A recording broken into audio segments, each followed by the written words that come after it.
Welcome back to my channel, everybody. No reel here for this French toast recipe. We're going to take this video nice and slow like you would a Sunday morning, which is the perfect time to make this French toast. As always, we're just going to do a quick little video recap of the ingredients that we have. Of course though, these can be found down below in the description box with the exact measurements too. Of course you need some eggs. I have light brown sugar, a little bit of milk, whipped cream for garnish too, cinnamon, I'm using some butter, vanilla extract, powdered sugar, got some fresh berries and mint there. Something I want to point out here is with this syrup, not only is it organic, really good, flavorful, but it's also aged in a bourbon barrel. So without further ado, let's get started on this mixture here. Get started by cracking in your eggs. I'm using 5 here. It really depends on how much French toast you're making. Just whisk these up real nice and then we can start to add in all of the other ingredients that we're going to need. Going in with a little bit of milk here. Some people do use heavy cream, some people use half and half, all up to your preference. The milk is 2% reduced fat. Adding in some cinnamon here. I'm a big fan of cinnamon. I really think it makes French toast pop. Of course, a little bit of vanilla extract. You know not to go too heavy with this because it's a really strong flavor. And that brown sugar for some sweetness there too. Combine all these great flavors up and then we got our mixture.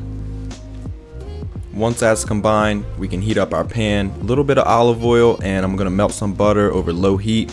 While that's melting, we can submerge our brioche bread right into that mixture. Let it soak in there nice and well. I leave it in for at least about 15 to 20 seconds to make sure it really soaks it up.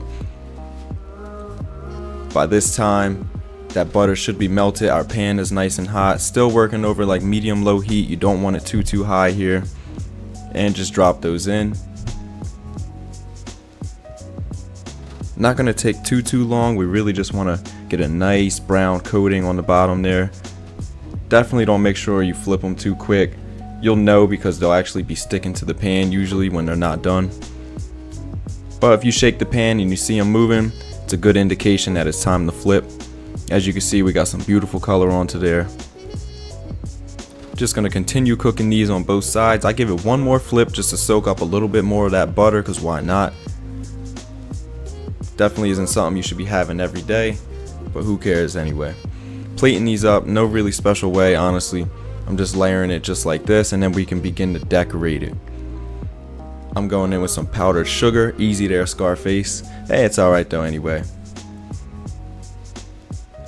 Drop that on top of the French toast and around the plate too. Of course, I'm dropping some whipped cream. Just going around the plate again.